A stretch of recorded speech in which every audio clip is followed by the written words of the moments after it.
सहस्रनाम्ने पुरुषाय शाश्वते सहस्रकोटियुगधारिणे नमः। सहस्रकोटियुगधारिणे नमः। हमारे शक्तिपीठ जन जागरण के केंद्र बने। परम पूज्य गुरुदेव की अभिलाषा क्या थी, वो क्या चाहते थे?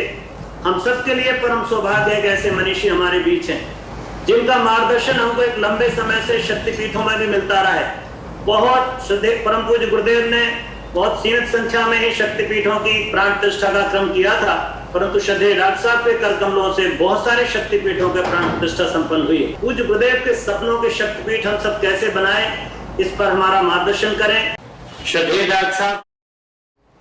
शक्तिपीठ के कार्यकर्ताओं, शक्तिपीठ के हमारे सभी ट्रस्टीगण, शक्तिपीठ हमारे परम पूज्य गुरुदेव के स्वप्न के समान है, जो उन्होंने 1979 में देखा। और देखने के बाद मुझे याद है, मैं ऊपर चला जाता था 75-76 में ऊपर चला जाता था, तो गुरुदेव बुला करके अपने जो नित्य नूतन नए विचार आते थे उनको बताते थे। और शक्तिपीठ जो है ये उनके मन का संकल्प था। जिस दिन लेख लिखा था उन्होंने शक्तिपीठ के बारे में, उस दिन हम लोगों को बुलाया उन्होंने ऊपर। मैं था, मेरे साथ साथ और भी सभी कार्यकर्ता भाई, हमारे वरिष्ठ भाई हमारे साथ थे।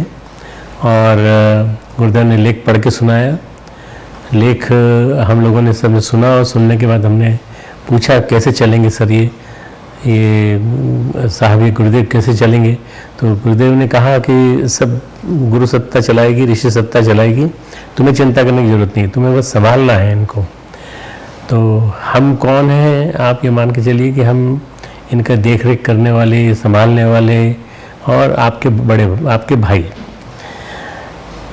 प्रेरणा, प्रोत्साहन, श्रद्धा, संवर्धन आज आपको देने के लिए हम आए हैं आपके बीच में। युग ऋषि परम पूज्य गुरुदेव की संकल्पना को आगे बढ़ाने तथा उनके विचारों, कार्य योजनाओं को विस्तृत करने हेतु विनिर्मित संस्थानों की स्थापना श्रद्धा केंद्रों के रूप में की गई है, जिनका नाम शक्तिपीठ रखा गया या प्रज्ञापीठ रखा गया। आप सबके सम्मिलित प्रयासों से ये संस्थान गायत्री शक्तिपीठ, प्रज्ञापीठ निरंतर प्रगति की ओर अग्रसर है।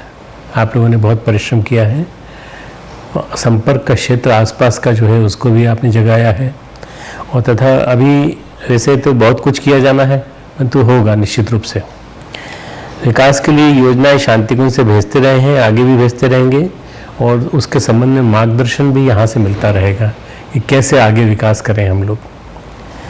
सभी शक्तिपीठ, प्रज्ञापीठ, प्रज्ञा संस्थान आदि द्वारा युग निर्माण योजना, प्रज्ञा अभियान को गतिशील बनाने में जुड़ जाना चाहिए। अब ये समय आ गया है जब हमको अपने मिशन की जो मूलभूत योजना है, प्रज्ञा अभियान की योजना, गुरुदेव ने कहा बेटा मैंने ये भवन इसलिए नहीं बनाए हैं कि मेरा भवन बनाने का शौक़ था, बल्कि मैंने इसलिए बनाए हैं कि ये सही अर्थों में युग निर्माण की योजना को गतिशील करेंगे। नव निर्माण, युग निर्माण, प्रज्ञा अभियान, इन सब को गतिशील करेंगे। सभी शक्तिपीठ, प्रज्ञापीठ युग निर्माण योजना को गतिशील कर दें। शक्तिपीठ है, प्रज्ञापीठ है, पूज्य वर्ग की योजना का अंग है। ये मान के चलिए ये जो भी है ये गुरुदेव की योजना का अंग है। तो आप सभी पूज्य गुरु सत्ता के अंग अवयव हैं। जैसे हम लोग उनके अंग अवयव हैं, ऐसे आप भी उनके अंग अवयव हैं। परम पूज्य गुरुदेव की इन पावन स्थापनाओं को हमें न केवल सुरक्षित संरक्षित रखना है, बल्कि उनकी इच्छा आकांक्षाओं के अनुरूप इन्हें विकसित भी करना है। कहीं ऐसा ना हो कि ये एक केवल भवन बन के रह जाएं और भवन बनने के बाद उनमें केवल आरती होती रहे, पूजा होती रहे, बस एक निमित्त मात्र की बात बन के रह जाए। उससे ज़्यादा बड़ी चीज़ ये है कि उनको गुरुदेव की संकल्पों के आधार पर बनाए गए जन जागृति के केंद्र बनाना है। सबसे बड़ी चीज़ जन जागृति के केंद्र बनाना है।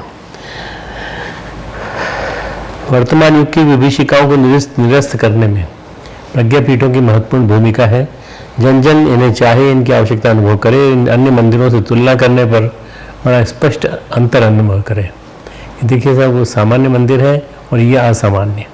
असामान्य से इस मानव मायने में ये आचार्य श्री की स्थापना है और उसको उनके शिष्यों ने, उनके बालकों ने इसको अच्छी तरह से मेंटेन किया है, संभाला है। ऐसे जन जागरण के केंद्र हमारे ये बने।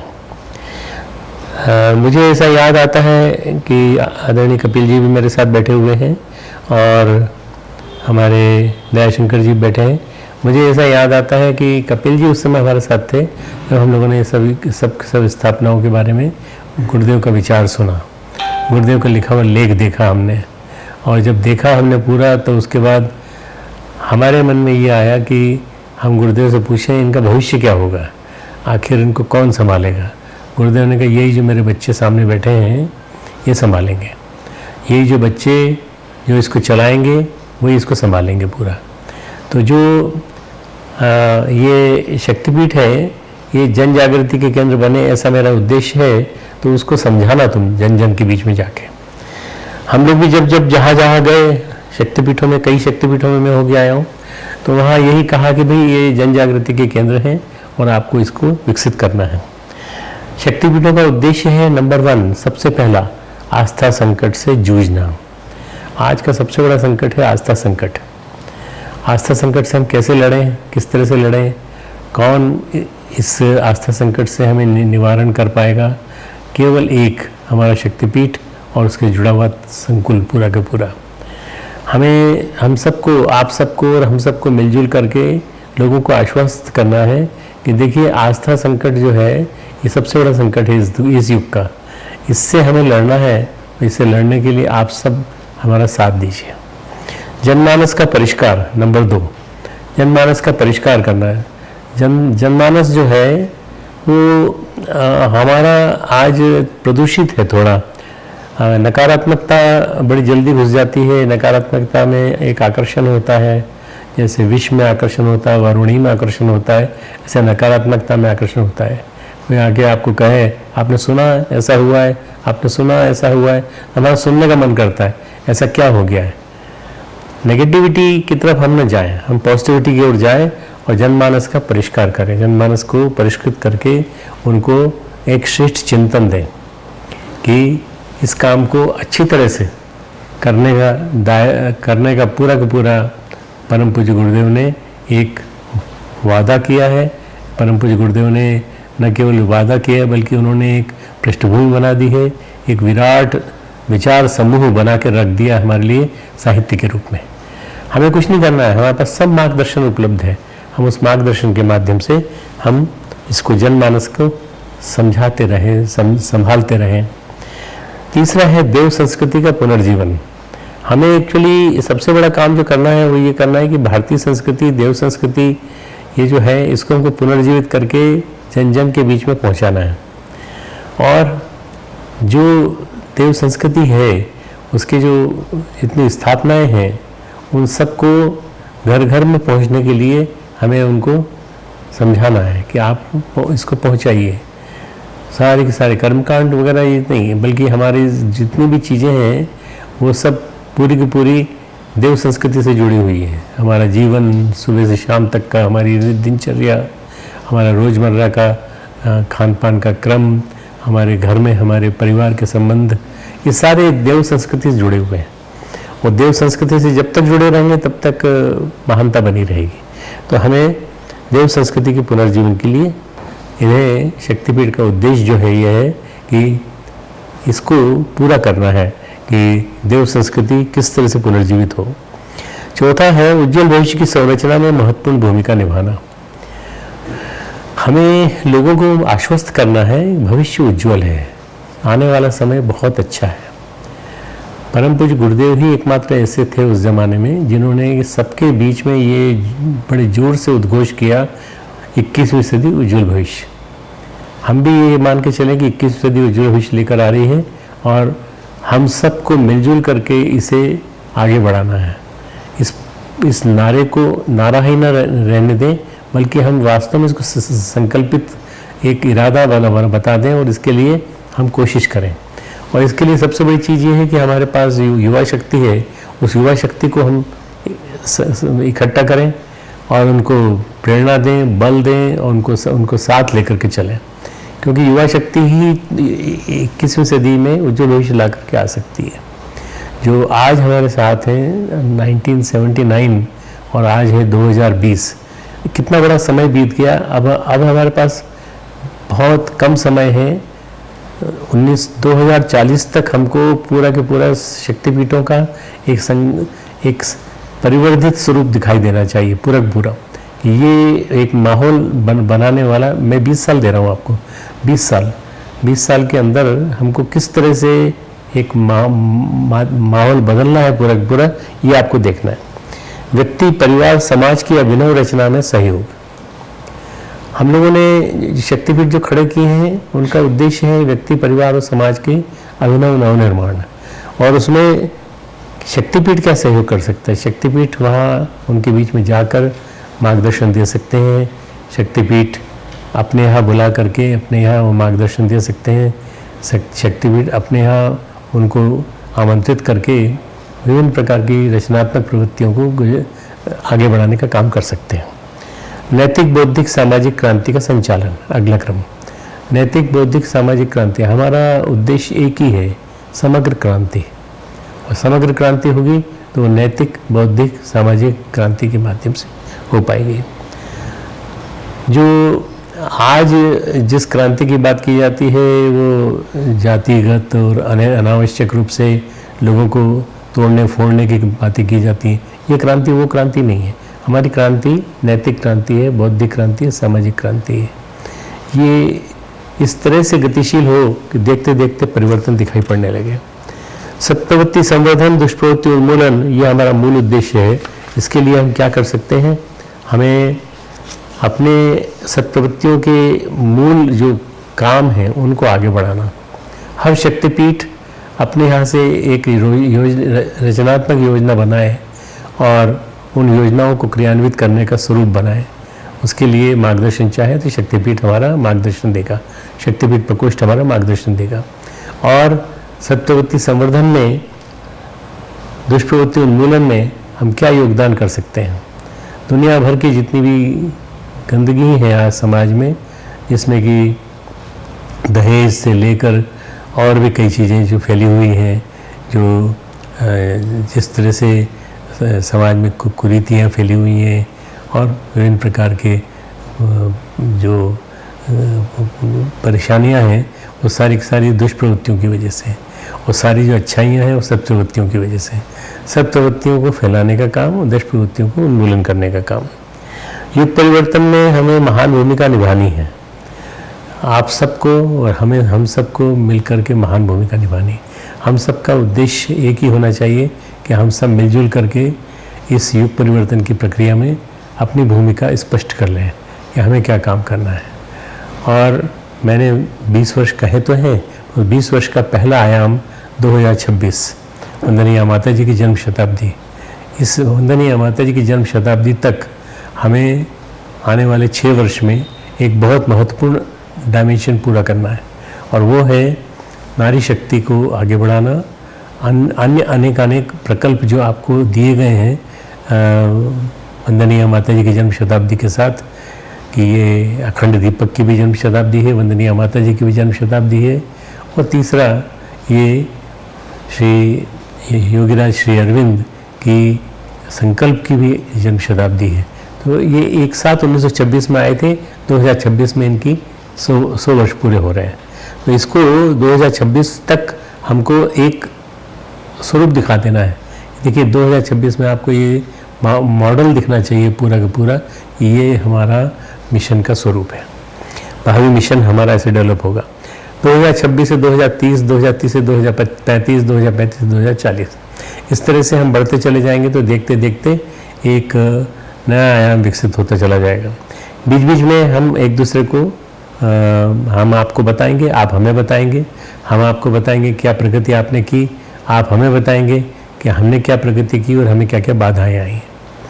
आपस में टकराहट कहीं न हो ऐसी हम परिस्थितियां चाहते हैं।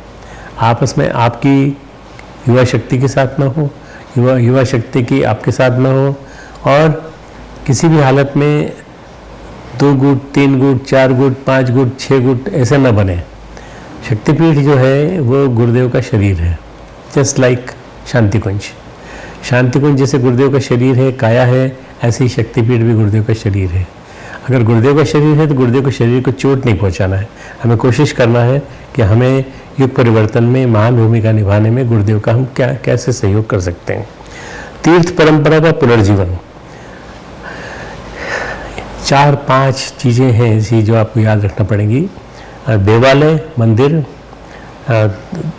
तीर्थ, आश्रम, आरण्यक, गुरुकुल, ये 5 चीज़ें ऐसी हैं जिनका सम्मिश्रित स्वरूप आपको शांति कुंज में दिखाई पड़ता है। फिर से बता देता हूँ, तीर्थ, देवालय, आरण्यक, आश्रम और ये 5वां जो मैंने बताया आपको कि ये हमारा गुरुकुल, इन सब का सम्मिश्रित स्वरूप हमारा दिखाई पड़ना चाहिए। हम कहीं एक तक सीमित होकर के न रह जाए। कई बार क्या होता है, कुछ लोग स्कूल खोल लेते हैं, स्कूल खोल के स्कूल चलाने लगते हैं और बाकी चीज़ें भूल जाते हैं। हमें सभी चीज़ें चलानी, सभी प्रवृत्तियाँ चलानी है। तीर्थ परंपरा अर्थात जहाँ जाने के बाद लोगों को लगे कि वास्तव में हमारा तीर्थ में जाने के बाद हमारा स्नान करने से हमें जो मिला वो वैसे नहीं मिलता। लोग यहाँ इतनी दूर से हरिद्वार क्यों आते हैं? तीर्थ में स्नान करने के लिए। तीर्थ वो होते हैं जो काक होई पिक बकऊ मराला, जो मनुष्य का कायाकल्प कर दे पूरी तरह से। यही कायाकल्प, मनुष्य का कायाकल्प आपको यहाँ दिखेगा अगर हर शक्तिपीठ को हम वैसा ही बना दें। अभी प्रकारांतर से अभी थोड़े से बना लें, भले ही 24 बना दें, 40 बना लें, पर शुरुआत कर दें। बस शुरुआत कर देंगे तो धीरे धीरे हमारे सारे शक्तिपीठों में एक जैसे टच करने से, पारस को स्पर्श करने से सोना बन जाता है लोहा, उसी तरह से धीरे धीरे सब में ये परंपरा आ जाएगी। गायत्री महाविद्या, हमारा जो गायत्री मंदिर बनाने का उद्देश्य था वो गायत्री महाविद्या का तत्व दर्शन जन जन के बीच में पहुँचाना। गायत्री माता का मंदिर बना करके हमने कोई एक अलग से कोई बहुत बड़ी चीज़ नहीं बना दी। गायत्री महाविद्या को जन जन तक पहुँचाने की कोशिश की है। लोग आएँ, दर्शन करें और गायत्री के तत्व दर्शन को समझने की कोशिश करें। बहुत सारे शक्तिपीठ ऐसे हैं पूरे देश में जिन्होंने प्रदर्शनियों के माध्यम से, गायत्री महाविद्या के माध्यम से और हमारे जो जितने भी प्रकार के प्रकल्प हो सकते हैं उन सबको प्रदर्शित करने के माध्यम से उन्होंने एक बहुत बड़ा एक स्कोप खड़ा किया है कि इसको देख कर के समझ जाए कि हम क्या करते हैं, शांति कुंज क्या करता है, गुरुदेव की विज़न क्या थी, और गुरुदेव का स्वरूप, चिंतन का स्वरूप कितना बड़ा विराट था। अगर वो आप समझ लेंगे तो बहुत बढ़िया होगा।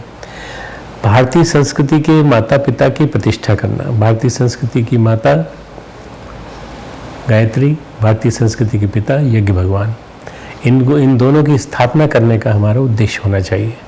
और इसके लिए हम क्या कर सकते हैं, अपने क्षेत्र को केंद्र बनाते हुए अपने आसपास के कितने बड़े बेल्ट को हम सक्रिय कर सकते हैं। हम लोग बहुत बड़े बड़े बेल्ट में सक्रिय हैं। जनजाति केंद्र में हम, छत्तीसगढ़ में हम पूरे के पूरे इसमें अपने इसका जो बेल्ट है, जो हमारा ये लगा हुआ बेल्ट है, जो जहाँ टाटा नगर से लेके पूरा का पूरा वो हिस्सा है, इस पूरे बेल्ट में हम लोग सक्रिय हैं। बहुत सारा हिस्सा झाबुआ से लेके और हमारा बालाघाट और इतना पूरा क्षेत्र जो है, ये सारा का सारा हिस्सा वो है जहाँ अभी पिछड़ापन बहुत है। उस पिछड़ेपन को मिटा करके वहाँ शिक्षा की क्रांति, विद्या की क्रांति और इसके साथ साथ संस्कारों की क्रांति ये होना चाहिए। तो ये कैसे होगी? जब हम भारतीय संस्कृति के माता पिता के रूप में गुरुदेव माता जी को स्थापित करेंगे। संस्कार परंपरा, ऋषि परंपरा का पुनर्जीवन।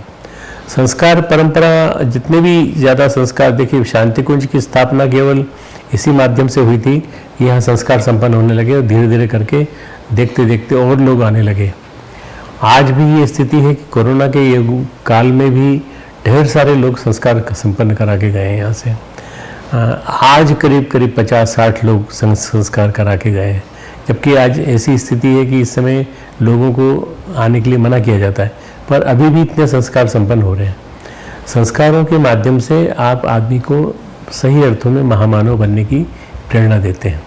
इसलिए संस्कारों का पुनर्जीवन और संस्कार परंपरा का पुनर्जीवन, ये अगर आपकी शक्तिपीठ की मान्यता हो जाएगी, इस शक्तिपीठ में सारे संस्कार होते हैं, जितने भी संस्कार संभव हैं वो सारे के सारे संस्कार संभव होते हैं, तो आप उसके लिए ट्रेंड कार्यकर्ता अपने यहाँ से शांति कुंज से बुलवाइए, आप ट्रेनिंग लेके आ जाइए या आप उनको ट्रेनिंग के लिए यहाँ भेज दीजिए।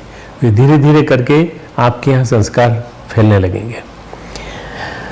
ऋषि परंपरा का पुनर्जीवन, ऋषि परंपरा हमारी जो है भारतीय संस्कृति की, वो जितने प्रकार के हमारे ऋषियों ने क्रांतिकारी स्थापनाएं की हैं वो सारी की सारी उन लोगों ने इसी तरह से की हैं। शुरुआत उन्होंने जहाँ से की उसको उन्होंने महानता के चरम शिखर तक पहुँचाया। आप भी कोशिश करिए उनको पहुँचाने की।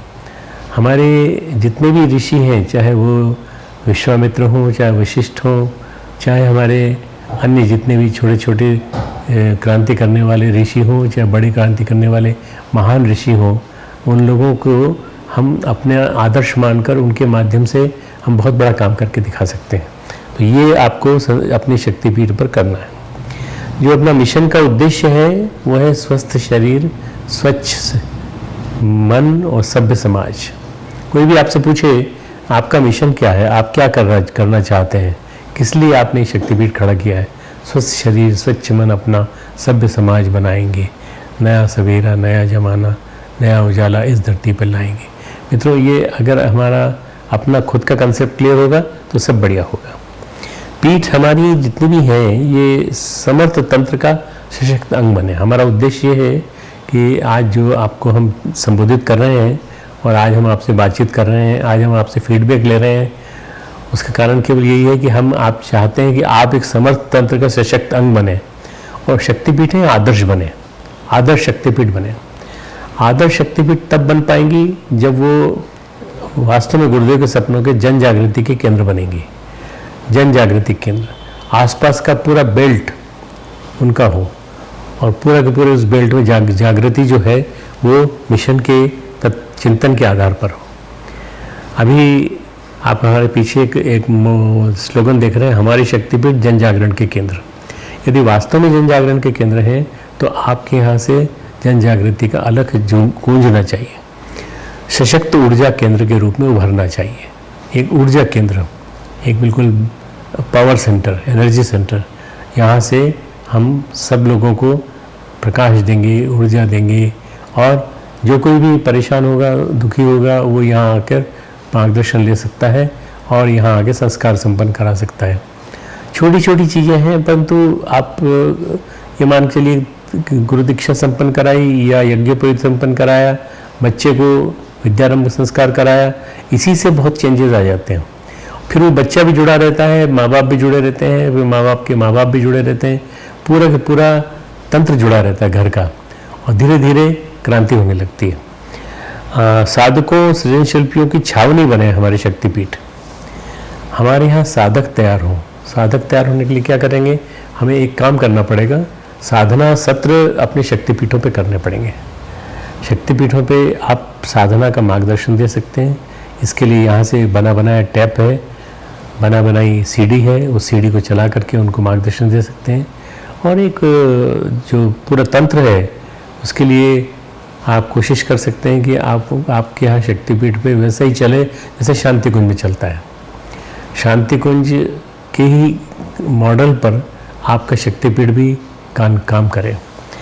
सृजन शिल्पियों की छावनी बने, वहाँ पर कार्यकर्ता बने और युग शिल्पी जैसे विकसित हों सृजन शिल्पी। केंद्र के प्रामाणिक अंग अवयव बने। आप कोशिश करिए कि आप प्रामाणिक अंग अवयव बन सकते हैं क्या। आपके माध्यम से, आपका शक्तिपीठ के माध्यम से बहुत सारे कार्यकर्ता प्रामाणिक निकल सकते हैं वहाँ से और वो सब गुरुदेव के अंग अवयव बन जाएंगे। परम पूज्य गुरुदेव ने एक छोटा सा पत्रक लिखा है, हमारे अंग अवयव बने, हमारे अंग अवयवों से। तो उन्होंने कहा है आप हमारे अंग अवयव हैं। हमने आप सबको सोच करके ही इस मिशन को खड़ा किया है। अंग अवयव बनने का मतलब ये है कि आप गुरुदेव नहीं बन सकते, पर गुरुदेव के एक अंग बन सकते हैं, एक अवयव बन सकते हैं, एक छोटा सा पार्ट एंड पार्सल बन सकते हैं। कोशिश करिए कि आपके अंदर ये है ऊर्जा। जन जागरण के केंद्र बने शक्तिपीठ, युग ऋषि की संकल्पना के अनुसार अपने पीठों को विकसित करें। परम पूज्य गुरुदेव ने जो चिंतन दिया है, उस चिंतन को आज इसकी वेबिनार में आज आप देखेंगे, दिन में अभी शाम तक इसके बारे में बताएंगे आपको बस एक ही काम करना है कि आपको ये सोच के चलना है कि हम इनकी संकल्पना के अनुसार अपने पीठ को कैसे विकसित कर सकते हैं। हमारे अयोध्या का शक्तिपीठ है, हमारा विभिन्न रूपों में जो सक्रिय हैं, हमारे बहुत दिनों से मैं केंद्र क्षेत्र में गया नहीं हूँ, 1-1.5 साल से, फिर भी जो नाम याद है वो मैं बताने की कोशिश करूँगा। संतरामपुर शक्तिपीठ है हमारा, जो बहुत ही ऊर्जावान केंद्र है, आदिवासी बेल्ट गुजरात का। फिर हमारा गुजरात के और भी बेल्ट हैं जहाँ पर सक्रियता बहुत ज़्यादा है। झाबुआ का केंद्र, जहाँ मुझे याद आता है जब मैं पढ़ रहा था उन दिनों मैंने ये तय किया था कि मैं अपना कार्यक्षेत्र इंटर्नशिप के बाद सीधा वहीं बनाऊंगा, जोबट में। जोबट में अपना शक्तिपीठ है, जो अलीराजपुर जोबट वाला बेल्ट है, ये झाबुआ ज़िले में था उस ज़माने में। अभी जोबट ज़िला अलग हो गया है या शायद अलग है, मालूम नहीं मुझे, पर उसमें वहाँ उन्होंने सक्सेना साहब ने बहुत ज़बरदस्त काम किया है।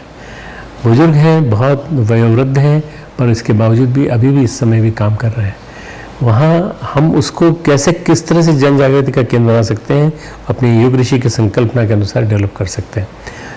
जनजाति जो आदिवासी जनजाति केंद्र हैं, मैंने प्राण प्रतिष्ठा भी की थी अलीराजपुर की और अन्य क्षेत्रों की भी।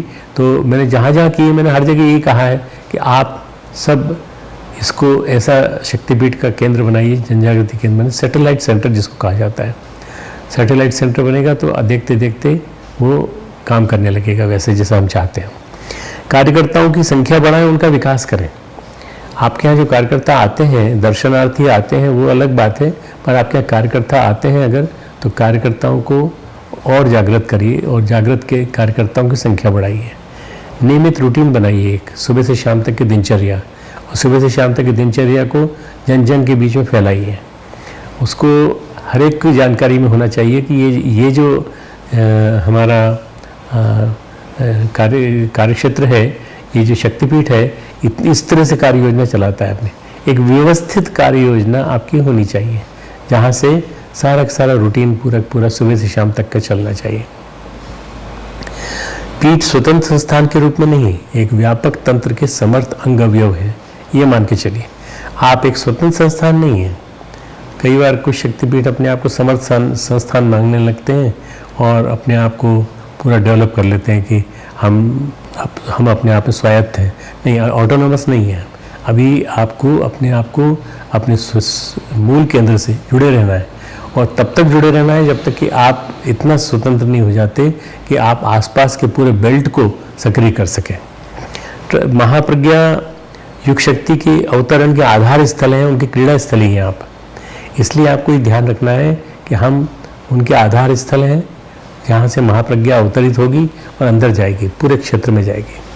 ट्रस्ट मंडल लोक कल्याणकारी बने, जनता का विश्वास जीतकर काम करें। देखिए, ट्रस्टी वो होता है जिसके ऊपर लोगों का विश्वास होता है। ट्रस्टी लोगों ने समझ लिया पद होता है, ट्रस्टी समझ लिया कि हम कोई विशेष पद प्राप्त है, नहीं, ऐसी बात नहीं। ट्रस्टी वो होता है जिसके ऊपर सबसे बड़ी जिम्मेदारी होती है। ट्रस्टी वो होता है जिसके ऊपर गुरुदेव को विश्वास था और गुरुदेव को आज भी विश्वास है। उनकी सूक्ष्म सत्ता अभी भी विश्वास रखती है। जनता का विश्वास जीत कर काम करिए आप। गुरुदेव का विश्वास है आपके ऊपर, तो आप जनता का विश्वास जीतिए। पारदर्शी प्रामाणिक तंत्र बनाइए, पूरा का पूरा एक बिल्कुल ट्रांसपेरेंट सिस्टम। आपका कोई हिसाब देखना चाहे तो हिसाब भी दिखा सकते हैं आप बता सकते हैं कितना अनुदान आया हमारे पास, सब यहाँ पर पूरा के पूरा लिखा रखा है। मैं गया था शेगांव में, जो महाराष्ट्र में उत्तरी महाराष्ट्र के क्षेत्र का एक केंद्र है, उत्तर पश्चिमी महाराष्ट्र का। वहाँ उन्होंने एक ब्लैक बोर्ड, बहुत बड़ा ब्लैक बोर्ड बना रखा है। उस ब्लैक बोर्ड पे उन्होंने एक सिस्टम बना रखा है कि आज सुबह से अभी तक कितनी आवक हुई, और आवक हुई उसमें कितनी थ्रू डिमांड ड्राफ्ट हुई, थ्रू मनी ऑर्डर हुई, थ्रू कैश हुई, और उसका पूरा पूरा अभी तक की है। और उससे पहले जो आए थे उन सब का टोटल मिलाकर ये इतना ज़्यादा प्रामाणिक होना चाहिए कि आप हमेशा अपने आप को सबके सामने रख सकें कि देखिए ये हमारा स्पष्ट प्रामाणिक तंत्र है। अपनी शक्तिपीठ की दिनचर्या, प्रज्ञापीठ की दिनचर्या शांति कुंज के अनुरूप बनाने के प्रस्ताव को प्रयास करिए। जैसे हम लोगों ने यहाँ बनाई है दिनचर्या सुबह से लेकर शाम तक की, मैं सुबह 2-2:30 बजे करीब उठता हूँ, आपको ज़रूरी नहीं उठना, आप अपने हिसाब से उठिए, पर आप उठ कर के फिर शाम तक का एक नियम बनाइए। दिन में विश्राम कीजिए, किसने मना किया आपको, पर सुबह से लेकर शाम तक सुबह प्रार्थना, जप, ध्यान, प्राणायाम, योग इत्यादि दिनचर्या, उसके बाद फिर यज्ञ, फिर उसके बाद फिर यज्ञ में प्रेरणाएं देने का काम, ये सारा का सारा नियमित दिनचर्या क्रम चलना चाहिए आपका। रचनात्मक कार्यों में रुचि लें, जो भी कुछ हो सकते हैं रचनात्मक कार्य, वृक्षारोपण, जल संरक्षण इत्यादि जितने भी हो सकते हैं, उन युवाओं महिलाओं को प्रेरित प्रोत्साहित करके न केवल गायत्री परिवार से जोड़ें बल्कि शक्तिपीठ व्यवस्था में भागीदार भी बनाएं उनको। शक्तिपीठ की व्यवस्था में आज हम शक्तिपीठ की सफाई करेंगे, आप लोग भी आइए। शक्तिपीठ जो है एक भवन नहीं है, शक्तिपीठ गुरुदेव का एक शरीर है। मैंने बार बार कहा, अभी भी फिर से कह रहा हूँ, तो गुरुदेव के शरीर की सेवा करना हम सबका उद्देश्य होना चाहिए। कभी आपका मन करे तो आप किसी गुरुद्वारे में चले जाइए, गुरुद्वारे में किस तरह से गुरुद्वारे की सफाई रखते हैं वो लोग, गुरुद्वारे की सेवा कैसे करते हैं। ब्रिगेडियर की पत्नी और एयर मार्शल की पत्नी, अन्य अनेक जितने भी बड़े बड़े लोग होते हैं, सेठों की पत्नियां वहाँ अपनी ओढ़नी निकाल कर, अपनी दुपट्टा निकाल करके सफाई करते हैं, उसकी पोछा लगाते हैं। आपके मन में भी ऐसा होना चाहिए कि हमारा शक्तिपीठ भी इतना ही साफ हो, हमारा शक्तिपीठ भी ऐसा ही हो, हम भी उसकी ऐसे कुछ करें। तो ये चीज़ें जो है आपके अंदर से पैदा होना चाहिए कि शक्तिपीठ जो है ये हमारा शरीर है, हमारे गुरुदेव का शरीर है, हमारी माता जी का शरीर है। गुरुदेव माता जी गायत्री माता का शरीर होने के नाते हम सब इसको ऐसा ही रखेंगे जैसे शांति कुंज होता है। शांति कुंज में कोई आता है तो शांति कुंज में आने के बाद इसकी यहाँ की व्यवस्था, सफाई व्यवस्था इत्यादि देख कर बड़ा गदगद हो जाता है। आपके यहाँ भी कोई आए तो उसको भी लगे कि हाँ भाई यहाँ भी गंदगी नहीं है, बिल्कुल सफाई है। शक्तिपीठ बिल्कुल एक व्यवस्थित तंत्र दिखना चाहिए। रचनात्मक कार्य कई वैरायटी के हैं और उसके बारे में पुस्तकें उपलब्ध हैं, आप उनको पढ़ते रहें और शक्तिपीठ व्यवस्था में पूरी तरह से उसका एक अंग बना लें। शक्तिपीठ पर युवाओं तथा महिला प्रज्ञा मंडलों का कार्यालय बनाएं और उनको स्थान उपलब्ध कराएं। महिलाओं को भी स्थान मिले और युवाओं को भी स्थान मिले। गतिविधियों के संचालन में उनका भी सहयोग लिया जा सके ताकि गतिविधियों के संचालन में वो भी काम कर सकें। युवाओं को शक्तिपीठ से जोड़ें, उन्हें रचनात्मक कार्यों में नियोजित करें। युवाओं के माध्यम से बहुत बड़ा काम आपका संभव हो सकता है। अपने संस्थान का, अपने शक्तिपीठ का वार्षिक बजट बनाएं। एनुअल हर कोई कंसर्न होता है, हर कोई बड़ा तंत्र होता है तो वो अपना एक वार्षिक बजट बनाता है। आप भी अपना वार्षिक बजट बनाइए कि हमारा इस साल का वार्षिक बजट करीब ऐसे 2-2.5 लाख रुपया है, तो उसके लिए कैसे संसाधन जुटाएं आपने, किस तरह से आपने उसकी व्यवस्था की है, ये आप एक पूरा एक संकल्पना बनाइए। अपने साथ के जितने सहयोगी हैं उनको बिठाइए, साथ में बात करिए उनसे। रचनात्मक कार्यों हेतु राशि आवंटित करें कि ये वृक्षारोपण के लिए, ये मंदिरों में सफाई के लिए, ये विभिन्न उत्सवों के लिए, ऐसा आप एक आवंटित कर दीजिए राशि, इतनी राशि इसके लिए। और कम होगी तो आप जनता के बीच जाएंगे, जनता आपको देगी। शक्तिपीठ पर सम्माननीय परिवारजकों का पुनर्बोधक प्रशिक्षण अवश्य कराएं। ये एक प्रकार की रिसर्च हुई है इसके ऊपर कि जितना ज़्यादा रीओरिएंटेशन होता है उस रीओरिएंटेशन से हमारे कार्यकर्ताओं की शक्ति बढ़ती है। तो एक पुनर्बोधन प्रशिक्षण, पुनर्बोधन हो और नई परिस्थितियों के हिसाब से, नई चीज़ों के हिसाब से उनको बताया जाए कि देखिए आपको इस तरह से डेवलप होना है। शांति कुंज में निरंतर दिनचर्या बदलती रहती है, यहाँ का रूटीन बदलता रहता है और यहाँ का पूरा क्रम बदलता रहता है, तो यहाँ के नए निर्धारण भी होते हैं, तो उसके हिसाब से आप अपने आप को चेंज करते रहें। क्षेत्र में जन्मदिन विवाह दिवस मनाने का क्रम चलाते रहें। ये हमारे बहुत महत्वपूर्ण आयाम हैं। 2, जन्मदिन मनाना, विवाह दिवस मनाना। अगर आपने किसी का जन्मदिन मना दिया तो आप निश्चिंत रहिए, वो आदमी आपके यहाँ निरंतर आता रहेगा, अनुदान भी देता रहेगा और अपने घर वालों को भी लाएगा, और आने वाले दिनों में वो देखते देखते कई नई शक्तियों को जोड़ेगा, जो कि आने वाले दिनों में आपके लिए उपयोगी होंगी। संवैधानिक कार्यकर्ताओं का नियोजन कर लें इसके लिए कि भाई कैसे हम जन्मदिन विवाह दिन मना सकते हैं। शासकीय नियमों का निरंतर पालन करें। आजकल नियम बदल रहे हैं, रोज नए नियम आ रहे हैं। आपके पास कोई ना कोई एक चार्टर अकाउंटेंट होना चाहिए, या आपके पास कोई बैंक का आदमी होना चाहिए, या आपके पास कोई एक लीगल ऑफिसर होना चाहिए जो सारी आपको बातें बताता रहे रेगुलर। तो आपके पास क्या है, सब जितनी जानकारी नई आती रहेगी उतनी ही आपको आयकर विभाग से लेकर शासकीय विभागों से आपका संपर्क बराबर बना रहे। किसी भी आप अपने आयकर विभाग में पंजीयन करा लें, सारी औपचारिकताएं पूरी करें। इससे आप कई प्रकार की दंडात्मक कार्रवाइयों से बचेंगे और अपने पवित्र मिशन की उज्जवल छवि प्रभावित नहीं होगी। ट्रस्टों का पुनर्गठन समय समय पर करें। ये न सोचें कि आप नहीं रहेंगे उस पुनर्गठन में, कोई दूसरा आ जाएगा तो आप कैसे शेयर चलाएंगे। आप चिंता मत करिए उसकी। आप नहीं रहेंगे तो भी आप स्थापक शिविरों, स्थापक तंत्र में आपका स्थान है, और कोई नया व्यक्ति आ गया तो नया व्यक्ति आपके हर काम को आगे बढ़ाएगा। ये जो आपने ट्रस्टों का पुनर्गठन समय पर करें और अपने ट्रस्ट में नई पीढ़ी को स्थान दें।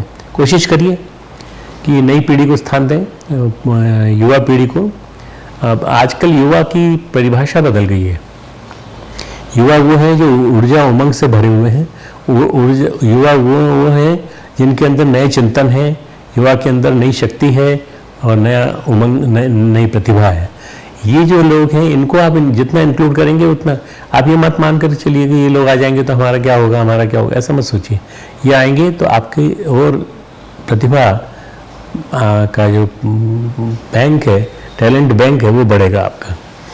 शक्तिपीठ के सफल संचालन के लिए ट्रस्ट की 4 प्रबंधन समितियां, आश्रम प्रबंधन, विधि एवं वित्त प्रबंधन, संगठन प्रबंधन एवं आंदोलन प्रबंधन, ये आप नियमित रूप से इनकी व्यवस्था करें, बढ़ाएं इसको।